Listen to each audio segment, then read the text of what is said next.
E aí, hoje a gente vai falar então sobre isso que é poder fazer filosofia, né? Quais são as condições para a gente fazer filosofia, a partir de uma ponderação que eu ouvi ontem, que é a seguinte: me foi perguntado como que eu comecei a fazer filosofia, o que que me causou a filosofia, o que que me causou o desejo de fazer filosofia.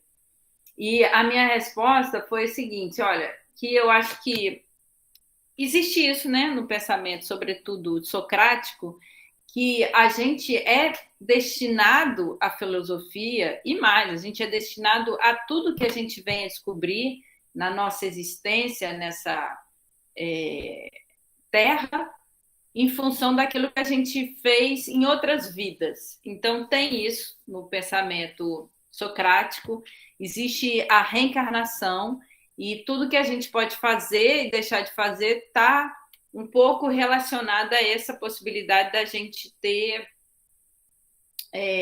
escolhido a vida que a gente tem. Então, assim, se a gente for tomar como parâmetro o livro 10 da República, de Platão, existe a seguinte reflexão: olha, você, quando reencarna, você escolhe o corpo onde você vai reencarnar. E volta e meia me sou colocada essa questão: poxa, eu escolhi então ser uma mulher negra, né, que eu me identifico como negra, e apesar de ter a pele clara, né, eu sou uma mulher negra. Poxa, mas que desafio que eu tenho então, porque, digamos, segundo a Angela Davis, a mulher negra, ela se coloca, melhor dizendo, ela é colocada pela sociedade estruturalmente racista e fascista como o, o que merece toda a crueldade da sociedade, né? A gente tem uma estrutura que é uma estrutura patriarcal, onde a mulher negra é relegada, é relegado, desculpa, o pior, que é a impossibilidade de decidir sobre a própria vida. Então, a mulher negra, ela, em função dessa condição do patriarcado estruturalmente racista e machista, a gente teria poucas chances de escolher o nosso destino. Esse destino é condicionado por essa estrutura da sociedade, então fica muito difícil a gente se tornar livre, se tornar dono do próprio destino. E aí eu fico pensando, poxa, eu consegui ser um ponto fora da curva, porque eu sou muito feliz por ser professora de filosofia. Acredito que a cada instante que eu estou aqui falando com vocês, eu estou realizando o meu destino. Eu sou muito feliz por estar realizando esse destino. Então, assim, é sensacional, porque a cada instante que eu posso estar com vocês, pensando, eu vou contra aquilo que a sociedade racista e machista quis impor para mim, que é eu não poder ser filósofa, pensadora, estar nesse lugar de fala, que é o lugar de quem pensa e tem direito sobre o próprio corpo, tem direito sobre o próprio pensamento, pode expor as críticas de uma forma autônoma, livre. Bom dia, Laila. Então, quando me foi perguntada essa questão sobre a origem do meu filosofar, eu fiquei pensando, poxa, eu nasci para o combate, né, que é poder combater a sociedade racista e fascista no ato de ser pensadora, no ato de poder estar nesse combate diário, que é o combate pela liberdade, o combate para que vocês também possam realizar essa essência do pensamento como capaz de promover liberdade, como capaz de promover autonomia. Então, assim, é uma situação um pouco contraditória, mas nem tanto se a gente for tomar como parâmetro essa convicção de que filosofar é estar contra a corrente, e então eu, por ser uma mulher negra e estar filosofando, eu estou indo contra a corrente, e eu sou muito feliz de poder fazer isso. Sou muito feliz de poder convidá-las e convidá-los a realizar esse poder maior que é o da liberdade que a filosofia pode promover. E aí, o autor que a gente vai começar trabalhando hoje, Bom dia, Vitória. Eu ia falar. Bom dia. Bem-vinda. O autor que a gente vai trabalhar hoje é um autor que eu admiro muitíssimo, que é o Frantz Fanon. O Frantz Fanon é um autor genial por conta do seguinte: ele é um filósofo, pensador negro, nascido num país da América Central, que é a Martinica. Tem até uma música, né? Chiquita bacana lá da Martinica, se veste com uma roupa de banana danica. É uma música cantada aí, antiga, samba. E o Frantz Fanon é lá da Martinica, ele se formou médico na França e se formou em psicanalista, psiquiatra na França, em Paris, e voltou para Martinica, também realizou trabalho de medicina em África. Então, ele conseguiu conceber na existência dele uma obra, que é uma obra densa e profundamente marcada por esse pensamento, que é um pensamento antirracista. A questão que se apresenta na obra de Frantz Fanon não é com relação ao racismo. A obra mais famosa dele se chama Peles Negras, Máscaras Brancas.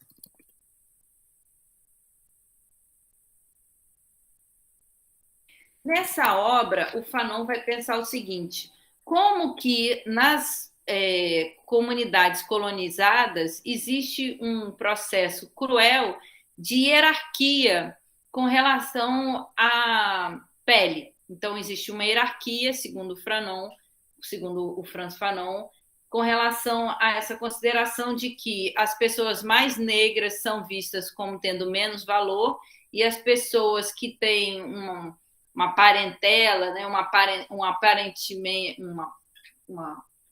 relação com os países colonizadores, elas vão se destacando e vão tendo mais importância para a própria comunidade.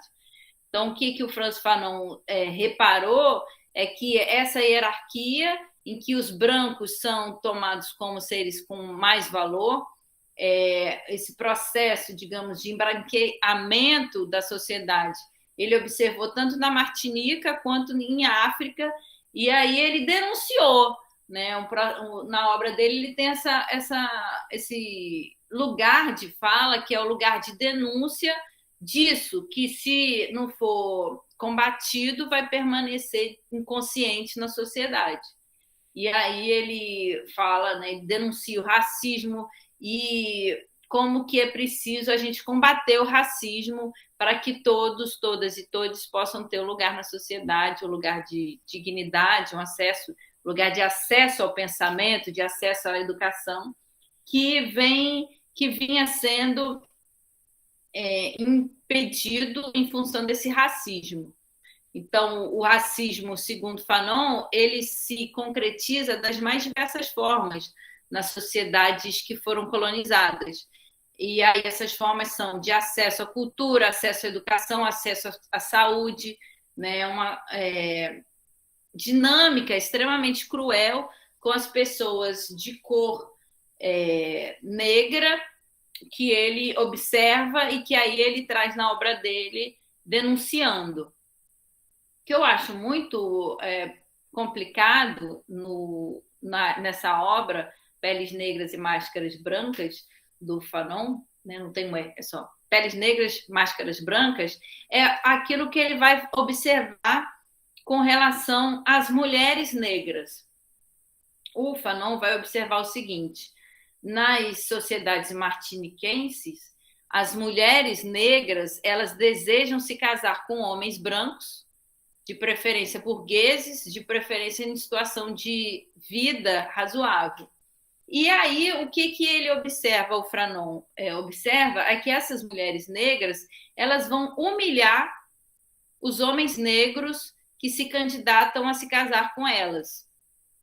Então, o Frantz Fanon ele vem denunciando a crueldade das mulheres negras que humilham os homens negros que querem se casar com elas. E aí é uma coisa muito horrível, que é isso, né? O homem negro vai cortejar uma mulher negra. E aí ela xinga ele, ela expulsa ele, ela fala: como que você acha que eu vou me casar? Eu, uma princesa, como que eu vou me casar com um homem negro? Você está sem noção, você está sem capacidade de discernimento, você está maluco. Né? Então, assim, se tratava de uma prática cotidiana das mulheres negras martiniquenses humilhar os homens negros e escolher para casar os homens brancos. E aí existia essa lógica de que a mulher que se casasse com um homem branco era tomada como uma sortuda pela própria comunidade. Então, a família que tinha aí uma mulher negra que conseguia um partido de um homem branco ou um homem colonizador, ela subia de status na própria família e passava aí a um poder, que é um poder de ditar as normas daquela família. O Fanon, quando ele observa isso, ele se horroriza, né? Ele fala: caraca, que horror, como é que a gente pode enfrentar isso? E a forma como ele acha que a forma como ele enfrenta isso é escrevendo, é denunciando, falando do horror que essas mulheres performam no trato amoroso.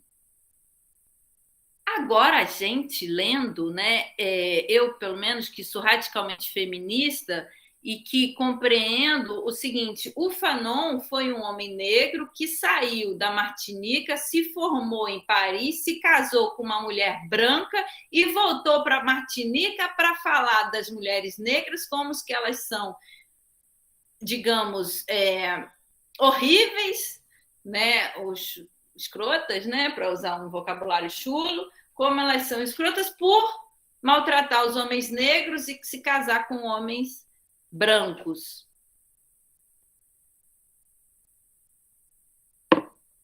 É claro que a gente pode criticar todo e qualquer ser humano que humilha o outro. Então, não está aqui a gente considerar que essas mulheres que humilham os homens, as mulheres negras que humilham os homens negros, que elas têm qualquer pertinência no ato da humilhação, né? É um absurdo mesmo. Agora, o que eu quero questionar com vocês é a pertinência do Fanon, que é um martiniquense, ele falar mal de outra martiniquense, sem conseguir, digamos, tratar, e ele é um médico psiquiatra, né? Ele foi morto lá na Martinica, ele não conseguiu tratar do problema no âmbito clínico. Ele apenas denunciou isso na obra dele. Então, ele sai para falar mal de uma mulher negra por conta das escolhas que essa mulher negra realizou no cunho amoroso. E aí tem todo um processo que é um barraco que vai se armar, porque a mulher negra que foi alvo da retórica mordaz do Fanon, ela vai escrever um livro e vai assumir aquilo que ela fez. Ela fala: olha, eu tenho direito de fazer o que eu quiser da minha vida, eu escolho com quem eu quiser me casar. E o Frantz Fanon, que está numa posição delicada, que ele sai da França, ele teve todas as condições do mundo para estudar, para se formar um médico, ele volta para Martinica para ficar falando mal da mulher? Que situação é essa? Então, ela arma um barraco, ela volta, dá uma volta por cima e fala que aquilo ali está errado. E aí a gente fica de fora observando essa situação, e eu, pelo menos, eu acho que os dois estão errados, porque existe uma questão aí que o Fanon não notou, que é o machismo estrutural violento ao qual essas mulheres negras se submetem, e que quando elas retornam à violência que elas sofreram para os homens negros, elas estão erradas, mas é como se elas fizessem um processo de automatismo. Elas não contam do que elas estão fazendo, porque elas não têm ninguém para escutá-las. Então, elas são vítimas de uma situação cruel, de racismo, de machismo. Elas estão tentando se salvar daquela situação absolutamente sem ética, e elas fazem uso de uma falta de ética para realizar um sonho que é um sonho de sair da miséria. Então, na verdade, elas têm um sonho que é o sonho de sair da miséria, que representa o sonho não apenas delas, mas o sonho da família delas, de fazer uso, digamos, da sexualidade para sair da situação de mártir, né, ao qual essas mulheres são confinadas e da situação a qual elas não se veem capazes de sair sem esse recurso, que é o recurso dessa prática, né, que elas reiteram, que é a prática racista no ato de escolha amorosa.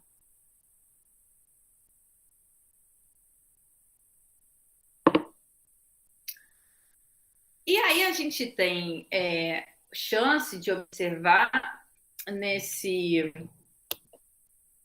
querela, né, que é a querela sobre o lugar do negro, o lugar da negra, o lugar do processo de colonização implicando numa falta de amor, numa falta de capacidade crítica com relação àquelas pessoas que, se de outra forma estivessem em meio à comunidade que era delas antes, elas não performariam isso. Né? As mulheres negras, no caso, elas não performariam a crueldade que elas performam se elas tivessem o cuidado com relação à comunidade delas. E o Frantz Fanon, ele não consegue realizar isso. Então, aquilo que aqui no Brasil a gente vê sendo realizado, sobretudo no âmbito das escolas de samba, que é com relação ao poder de dar autoestima tanto para o jovem negro quanto para a jovem negra, no âmbito dessa descoberta fantástica que é o samba carioca, que se espalha pelo Brasil e que vem conferindo essa potência de autoestima a essa população tão carente, a gente não vê no Frantz Fanon, nem através da literatura dele, nem através da medicina. Então, é uma situação muito delicada essa do Fanon, que é a condição de mestre, né? Ele é um professor que se formou na Europa e que retorna às comunidades que foram colonizadas, com aquele suposto saber, digamos, com aquela retórica da academia francesa, enxergando aquilo que ele vê como se fosse neutro, mas que também é sob a ótica da formação que ele teve, que é a formação eurocentrada.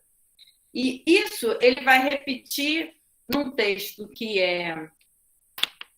se chama Escritos Psiquiátricos, que é uma obra que contempla todo o percurso que ele realizou em África. Então, o Fanon ele vai exercer a psiquiatria em África, ele vai relatar o que ele encontrou em vários artigos escritos junto com outras pessoas, sobretudo pesquisadores franceses.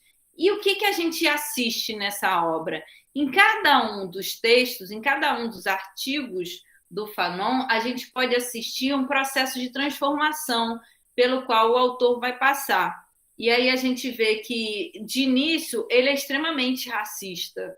Né? O Fanon ele vai conceber as personagens de África como loucas e desqualificando isso. Então, o xamã em África, o que seria aqui no Brasil o pajé, de início, o Fanon ele enxerga como pessoas loucas, pessoas surtadas, psicóticas, que por mais que tenham um papel de prestígio na sociedade, aí ele vai falar isso, né, que essas pessoas que ele considera loucas, que ele considera psicóticas, surtadas, essas pessoas têm prestígio, mas isso não faz com que essas pessoas não sejam aí tomadas como maníacas, né, psicóticas. Então, o Fanon, quando ele faz esse processo de saída da ótica europeia para ir até a ótica africana, para a ótica de Martinica, ele, digamos, tem muita dificuldade de se despir do aparato científico de neurocientista, que é a formação dele, neuropsiquiatria, desculpa, que é a formação dele europeia, para enxergar os fenômenos em África como fenômenos que repercutem uma certa divindade própria dos ancestrais africanos. Ele, em nenhum momento da obra dele, ele dá margem para essa leitura da loucura que tem lugar nas comunidades africanas como algo positivo. É sempre como algo doentio.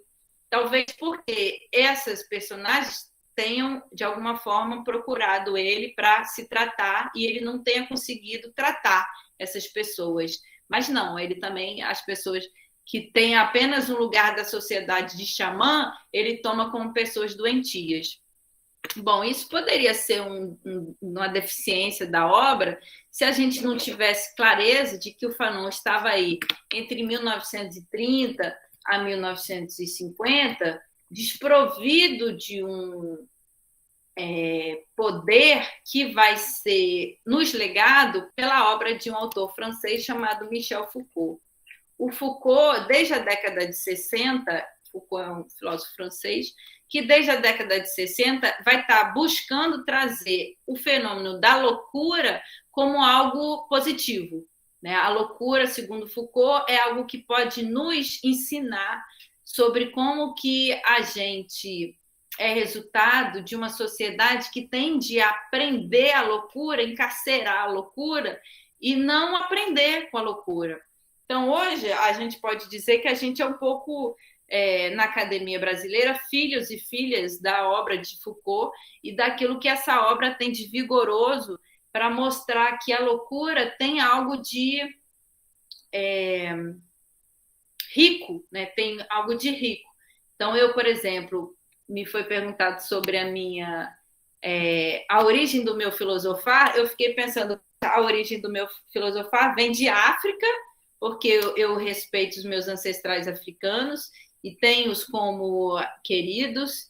Eu também gosto do pensamento dos povos originários brasileiros, digamos, os povos originários dessa terra, que me convocam à luta pela verdade, me convocam a estar nesse originário, que é um enigma, que é a gente poder ouvir a música dos povos originários daqui, dançar conforme as cirandas que os povos originários nos ensinam a dançar, de modo a poder reverenciar esse saber que é um pouco uma loucura. E que se a gente for entender que, assim, existe uma violência tão grande por parte do pensamento ou do modo de agir dos colonizadores, da violência dos colonizadores, da violência dos povos que vieram invadindo essa terra, que talvez seja até impróprio a gente chamar de loucura a dança e as músicas dos povos originários. Loucura, pior, uma loucura ruim, digamos, é a loucura da violência dos povos que invadiram essa terra. Digamos que a gente pode entender que existem várias loucuras, e eu gosto muito de uma loucura que é a loucura da dança, a loucura do canto, e que o Frantz Fanon, por mais genial que ele seja, ele não conseguiu ver nos povos africanos. Talvez porque ele não tivesse esse arsenal bélico, digamos assim, que o Foucault traz, que é esse poder de conceber a loucura como algo dos deuses, algo de que nós nos imiscuímos, algo que a gente perde se a gente desvaloriza. Então, a loucura boa, essa loucura saudável, a loucura capaz de nos dar saúde, se a gente não valoriza, a gente perde. E aí o Foucault ele vai ter na obra dele todo um preparo com relação a isso, que ele enxerga nos gregos. Então, o Foucault ele vai considerar que há uma loucura na Grécia Antiga, que é uma loucura a qual a gente precisa voltar para a gente descobrir como que isso pode se realizar na nossa existência cotidiana. E aí, o que eu acho interessante é com relação a essa potência da loucura para nos fazer... nos ensinar sobre como que a gente pode lidar com isso que é anunciado, né, pelos meios de comunicação e pela ciência, que é o colapso ambiental. Colapso ambiental. Outro dia eu li uma reportagem dizendo que os jovens e as jovens brasileiros e brasileiras, elas estão mais atentas para isso que é nomeado colapso ambiental do que os povos de outros países. Achei muito curiosa essa pesquisa, né, que apresenta assim que os jovens brasileiros, eles estão mais atentos para isso, e o que na maioria do mundo nem é questão, né, os jovens dos outros países, às vezes eles nem sabem do que está acontecendo, que é isso que se anuncia como uma crise ambiental, o processo de que talvez a gente não vá ter mais condição de morada nesse planeta caso a previsão dos cientistas faça jus, né? Pode ser que a gente não tenha mais condição de morar nesse planeta se, por exemplo, aumentar 1 grau de Celsius no clima do planeta. Então, assim, é uma questão urgente, é uma questão atual, é uma questão da qual a gente precisa tratar, caso a gente quiser fazer valer essa vida, né? A vida nossa na Terra.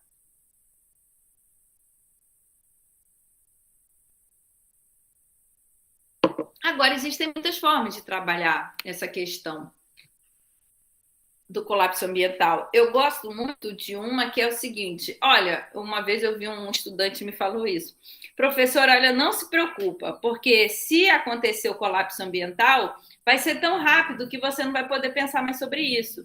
E aí não tem que sofrer, porque aconteceu, não tem o porquê de sofrer, porque se a gente está no colapso ambiental, de fato, né, digamos, se o apocalipse acontece, a gente não vai estar lá para vivenciar.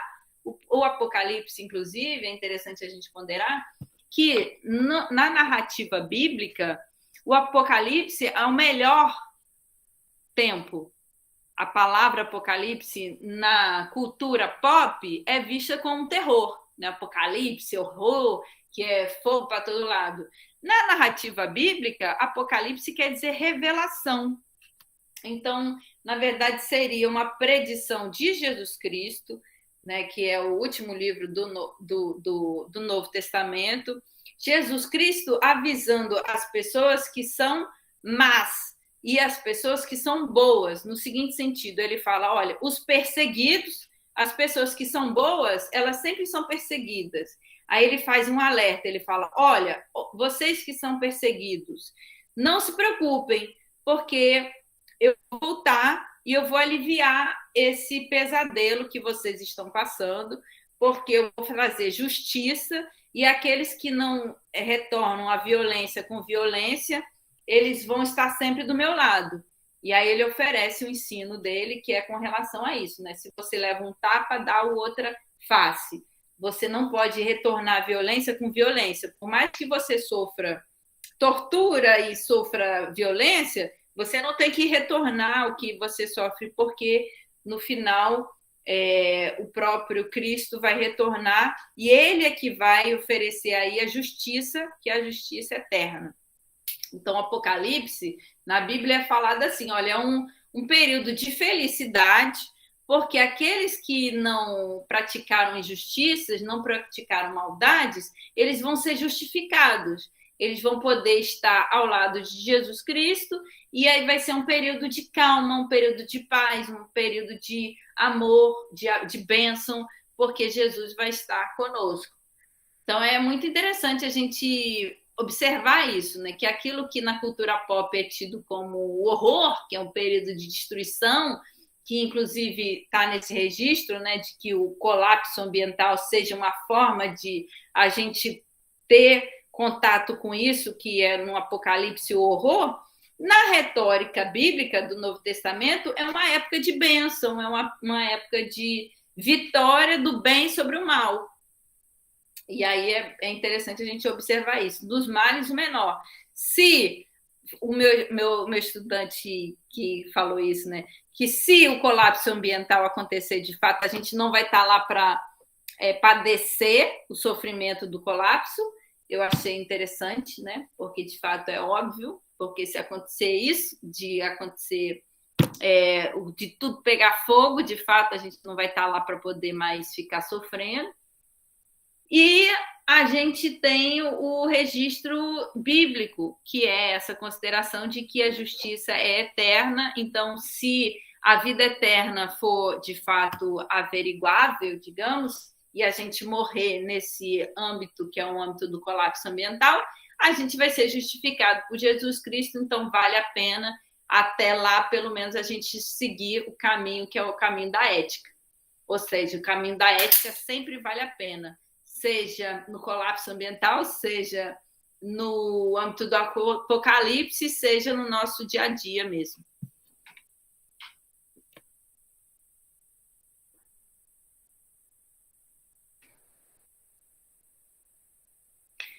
Justamente em meio a essa consideração de que a gente possa já estar, né, no limite de um colapso ambiental, qual é a importância da gente estar fazendo filosofia, da gente estar pensando, da gente estar, inclusive, tomando esse autor, que é um autor tão fundamental aí para o movimento negro, que é o Frantz Fanon, como oportuno para a nossa reflexão. Então, existe esse processo na existência do Fanon, que é o seguinte: o Fanon ele vai, de certa forma, vestir uma roupa, que é a roupa da ciência eurocêntrica, que ele vai estudar na França, e ter uma dificuldade de se despir dessa roupa. E aí a gente pode, inclusive, chegar a um âmbito do que me foi perguntado ontem. Então, ontem eu participei de uma live, né? Me foi perguntado isso: qual é a origem do meu filosofar? E aí eu fiquei pensando, bom, o meu filosofar, se é que existe, ele tem origem na minha infância, porque eu acho que eu reencarnei mulher negra para poder lutar pela justiça, né? E aí quando eu, de certa forma, eu me deslumbro com o pensamento do Fanon, porque eu acho ele um pensador muito corajoso, um negro que foi fazer psicanálise, que foi estudar psicanálise como eu também, eu estudei psicanálise bastante, e voltou para Martinica e para a África munido de um conhecimento de que a psicanálise o muniu, né? O otorgou, digamos, ele pôde ser esse que pesquisa e que, de fato, teve essa questão aí com relação ao racismo da mulher negra e que permitiu, então, que hoje a gente estivesse tornando essa problemática em torno das relações amorosas negras um problema, uma questão a ser discutida. E aí tem essa possibilidade. Poxa, a filosofia tem algo de perigoso, porque ao mesmo tempo em que a gente escolhe um autor como fundamental para o nosso pensamento, qualquer autor, qualquer filósofo, tem um momento que é um momento da identificação. Então, eu me identifico com o pensamento do Fanon. Por outro momento, eu sei que é inadmissível que ele tome uma mulher negra como alvo da retórica dele, sem tomar de diretriz, né, sem tomar como necessário, investigar também o caráter machista da sociedade onde essa mulher negra mora. Então, assim, tem isso, né, que eu considero assim, eu estava falando sobre a origem do meu filosofar, então coloquei um pouco na infância, essa coisa da gente poder saber que a gente reencarna em onde a gente reencarna, que é uma coisa meio mística. Coloquei que a gente possa estar vinculado com o pensamento dos povos originários dessa terra, que convocam a luta pela verdade que nasce aqui, essa consciência, que é uma consciência divina dos povos dessa terra. E, no final, eu falei algo que depois eu fiquei pensando, que é o seguinte: quando eu era criança, eu gostava de jogar futebol, e eu era goleira. E aí era super difícil a minha situação, porque eu era menina e eu era a única menina que gostava de jogar futebol. Então, eu era vista um pouco como um menino pelos outros meninos. E isso não fazia com que eu não pudesse jogar futebol. Eu jogava, eu era goleira, eu jogava bem pra caramba. E eu estava lá no meu time e descobrindo isso, que é o poder brincar com os meninos.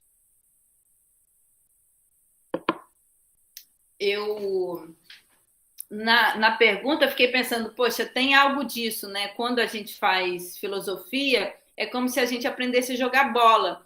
E quando a gente aprende a jogar bola, a gente aprende a amar um time. Então, eu sou fluminense, por exemplo, eu amo Fluminense e eu me identifico como fluminense, adoro o Fred, que é o jogador do Fluminense que está aí arrasando. Ele ontem jogou um bolão, venceu, foi 2-1. E aí eu fico, pô, Fluminense, pá. E eu entendo que a gente possa trazer essa questão da disputa entre os times para o pensar filosófico, no seguinte sentido: assim como eu gosto do Fluminense, desde que eu comecei a estudar filosofia, eu sou convidada a estudar um autor e tomar esse autor como o alicerce do meu pensamento. Então, o que aconteceu foi que eu muito cedo gostei de um autor chamado Platão, e desde então, né, fazem 25 anos que eu estudo Platão, mas durante o meu caminho, minha trajetória acadêmica, eu me vi na necessidade de estudar outros autores. E era sempre assim. Quando eu saía desse universo, que é o universo dos estudiosos de Platão, e ia estudar psicanálise, eu era mal vista. Eu era vista como uma pessoa que está virando a casaca.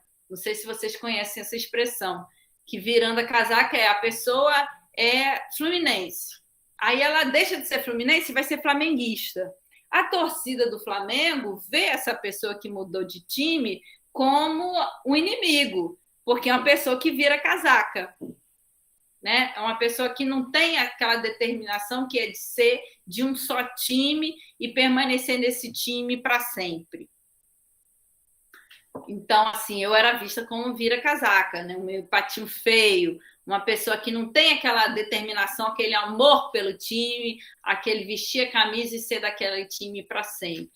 Mas eu achava mais importante o estudo, o conhecimento, portanto, eu não tomei essas críticas como algo capaz de me abalar, permaneci nesse âmbito que é o de poder pensar com base na psicanálise, em Platão. Também estudei bastante filosofia francesa, como, por exemplo, Fanon. No final ficou um autor que tem esse background, digamos, francês, apesar de ser determinado pelo processo cultural da Martinica.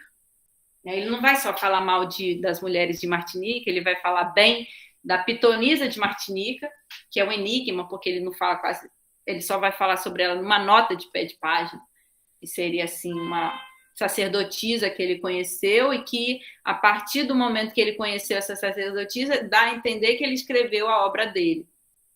E aí ele não fala muito, mas ele deixa lá, numa notinha de pé de página, uma menção à pitonisa da Martinica.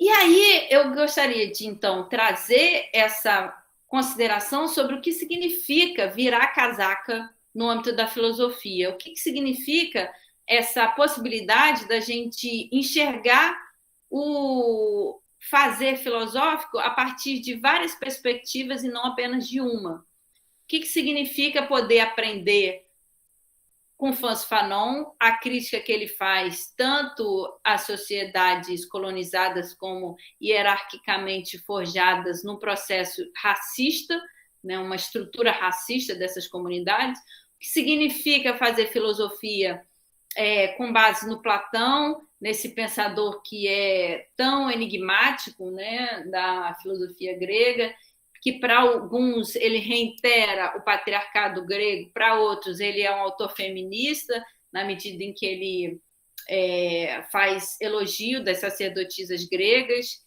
e abre o campo de reverência a essas sacerdotisas no pensamento dele.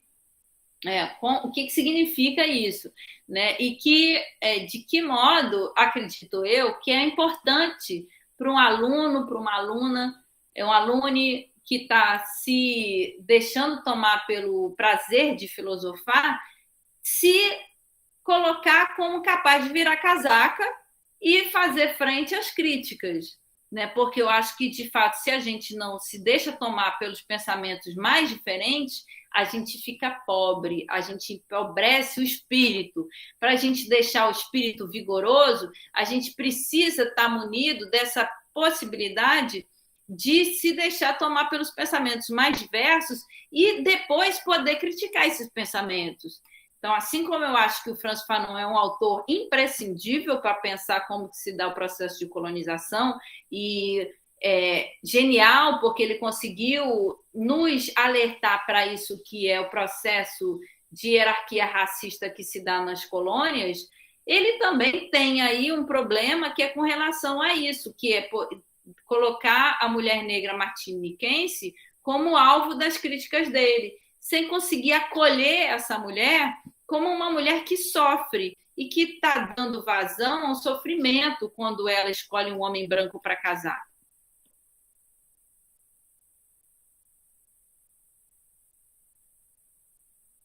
E aí eu queria convidar vocês a pensar a partir de um autor que é inusitado, que é o Zizek. O nome dele já diz um pouco do que ele é. Deixa eu ver se eu consigo achar aqui um vídeo do Zizek.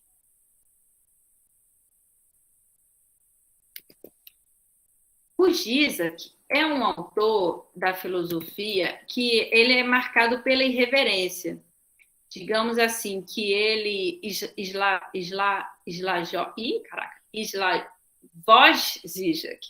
Ele é esloveno e ele tem esse mesmo percurso, que é o seguinte, de poder fazer filosofia com base naquilo que ele aprendeu na psicanálise.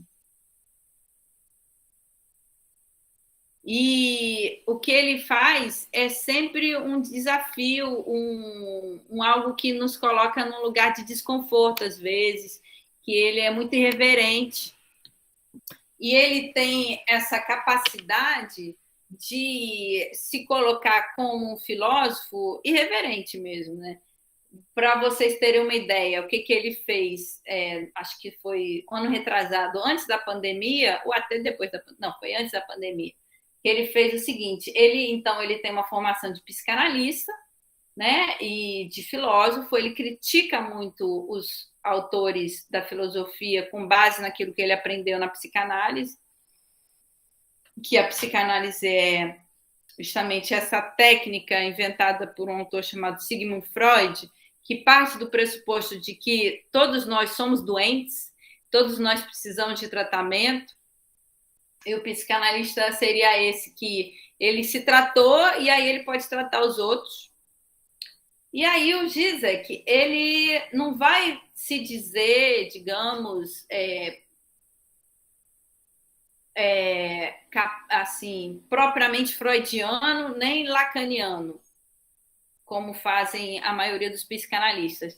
Ele vai falar que ele é propriamente ele mesmo. Ele diz que é o Zizek. E aí, o que ele faz? Ele tem uma certa estratégia de pensamento, ele vai se colocar como comunista, e aí ele tem essa reflexão de que ele pega e ele vai panfletar, ou ele vai pensar que ele deve fazer, né? O que ele deve fazer. Ele veio aqui no Rio de Janeiro umas 2 vezes, e aí ele sempre tem assim um público enorme, né? E aí o que ele fez foi o seguinte, ele foi até a Bolsa de Valores de Nova York fazer panfletagem comunista, convidar os investidores, que são aqueles mais ferrenhos capitalistas, os mais, digamos, a gente chama o lobo de Wall Street, né? São seres humanos que se colocam como selvagens, eles são capitalistas selvagens, eles têm digamos, o dinheiro como valor último. Claro que eu estou dando uma generalizada, mas eu acho que é isso mesmo. Tem até um filme, né, que eu acho que é esse, é O Lobo de Wall Street, em que uma personagem é colocada assim, né, como violento, selvagem, como capaz de matar o melhor amigo, se preciso for, para conseguir o melhor investimento na Bolsa de Valores. E aí o Gizek, o que ele faz? Ele, como comunista, ele vai até essa Bolsa de Valores e prega o comunismo. E aí ele fala, olha só, entre o sonho e o pesadelo, ele prefere o pesadelo, né? Ele prefere estar no combate porque ele poderia simplesmente ter um séquito de discípulos que o cego, né, cegos, e que consideram-no um filósofo genial, e ele ficaria ali ensinando técnicas de psicanálise, misturando com filosofia, como fazem em vários pensadores, sobretudo aqui no Brasil. Mas não, ele se decide por viver combatendo, né? Ele, entre o sonho de ficar sendo filósofo com séquito e o pesadelo de ir lá para a Bolsa de Valores e falar para quem não quer ouvi-lo, né, como se ele falasse ali para as paredes, ele decide pelo pesadelo e ele vai lá enfrentar o Lobo de Wall Street, apesar do Lobo de Wall Street não querer saber dele. Ele faz isso e vigorosamente enfrenta os capitalistas para, digamos assim, conseguir atingir essa que é a meta dele, que é a possibilidade de realizar-se como filósofo no que há de mais difícil, porque o que há de fácil também dificilmente vai causar o efeito que ele quer, que é o efeito de conseguir realizar uma revolução comunista.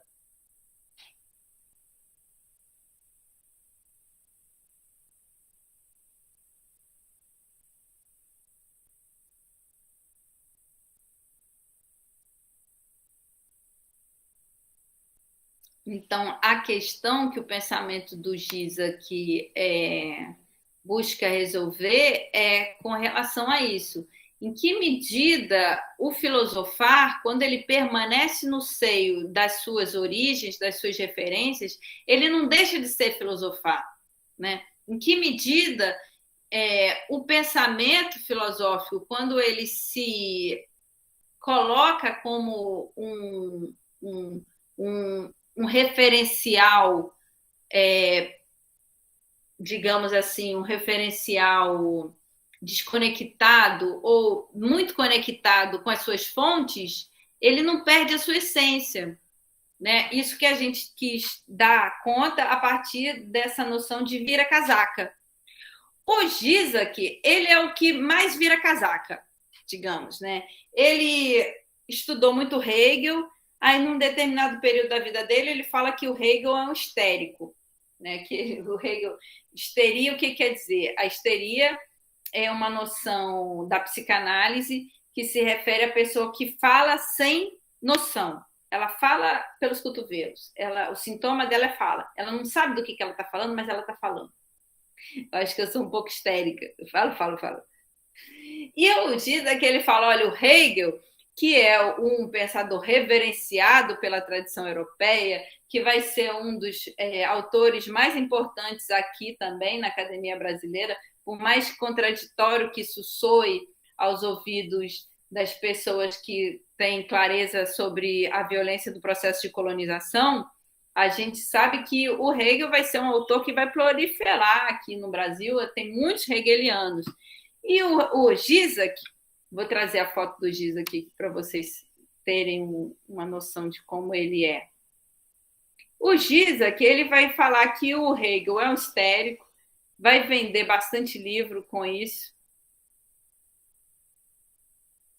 mas acho que não vai tomar essa a venda propriamente. Será que isso está em português? Então, o que está em inglês. Mas ele tem, vocês podem ver, ele tem essa esse jeito de falar que é propriamente histérico também. Ele fala sem parar.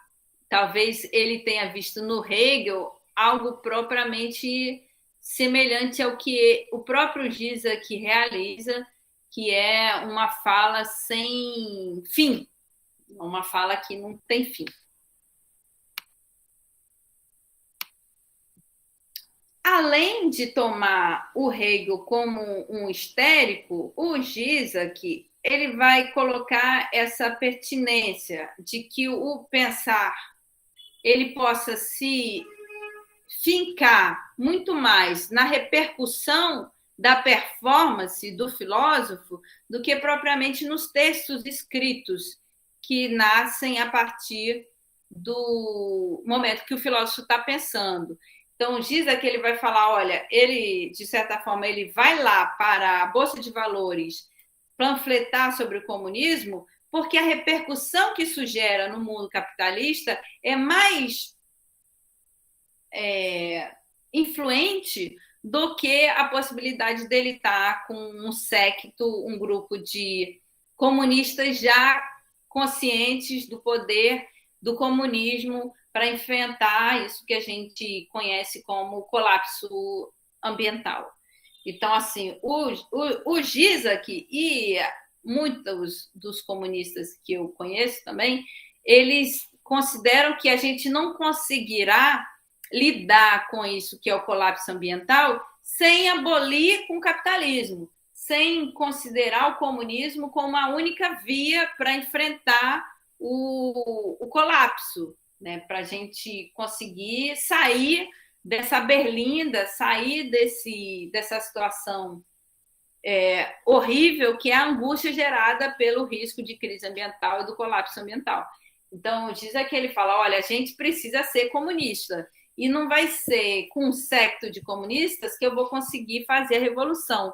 Eu preciso ir até onde estão os capitalistas selvagens e convencê-los a mudar. Aí sim a gente vai poder ter essa esperança, ou então até mesmo essa prática, né, de ter o comunismo como viável.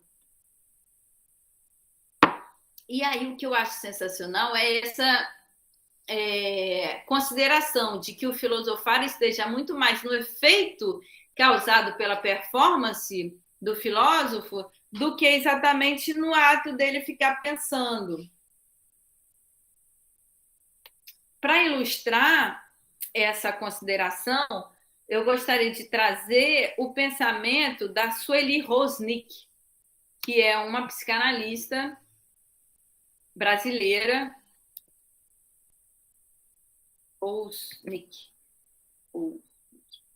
que traz essa consideração de que a gente precisa nos munir de um aparato capaz de descolonizar o inconsciente. A Sueli ela vai estar em diálogo com muitos povos indígenas e ela tem essa virtude, digamos, de ser psicanalista também. Ela tem a formação na psicanálise.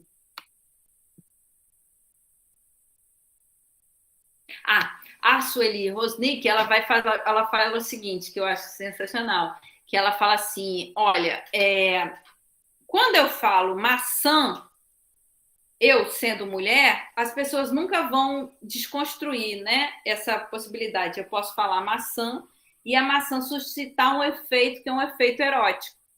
Então, eu, na condição de mulher, ela vai falar, olha, tem uma subjetividade envolta na minha fala, que eu falo maçã e a pessoa pode ter tesão. A pessoa pode ter tesão com base na fala minha de maçã.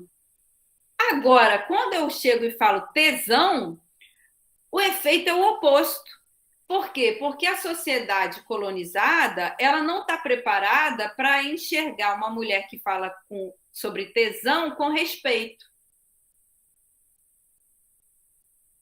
E aí o efeito é o oposto. Então, se uma mulher chega e fala maçã, maçã, maçã, ela é vista como respeito, ela é respeitada. Agora, se ela vira e fala tesão, isso é visto como algo demoníaco, algo que suscita horror.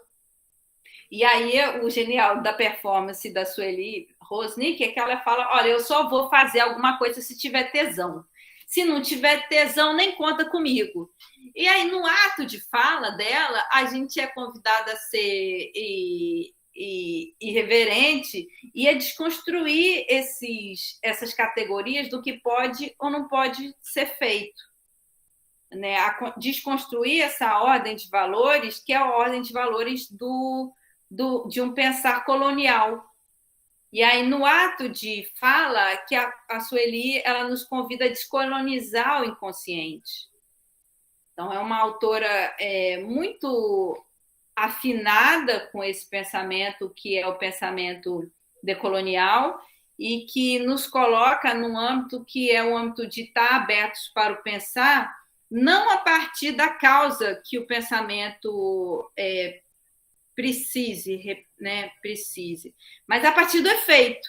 Né? A gente sente o efeito da palavra no nosso corpo e aí a gente pode saber se a gente está no âmbito de um pensamento colonial ou não. E se a gente recrimina uma mulher por ela estar com tesão ou ela falar que está com tesão, aí a gente sabe que a gente está no âmbito que é o pensamento colonial. É um pensamento que ignora a potência da mulher de ela se colocar aberta por um campo que é um campo de jogo discursivo da palavra erótica. E aí a gente volta para finalizar, então, ao pensamento do Fanon e considera que o Fanon, ele, digamos, pecou ao deslocar o tesão da mulher martiniquense para um âmbito que é um âmbito da coisa em si. Né? Ele coloca, olha, a martiniquense, no caso ele podia ter colocado, né? O tesão da mulher martiniquense. Onde que está o tesão da mulher martiniquense? Mas ele não podia nem chegar a falar nisso, porque a palavra tesão, apesar do Fanon ser esse autor sensacional que pensou a partir da psicanálise, ele próprio não autorizou a si mesmo a pensar no tesão da mulher como algo necessário para o pensamento dele. Isso não desqualifica, né, a importância dele para o movimento negro e para essa questão da luta, né, pelo pensamento decolonial. Bom, então, hoje a gente fica por aqui. Eu quero agradecer muito a presença de vocês, deixar um beijo no coração de cada uma e na semana que vem a gente volta. Tchau, professora. Tchau, professora. Tchau, Vitória. Obrigada pela presença. Tchau, professora. Tchau, Emily. Mais um dia de aventuras de uma professora de filosofia.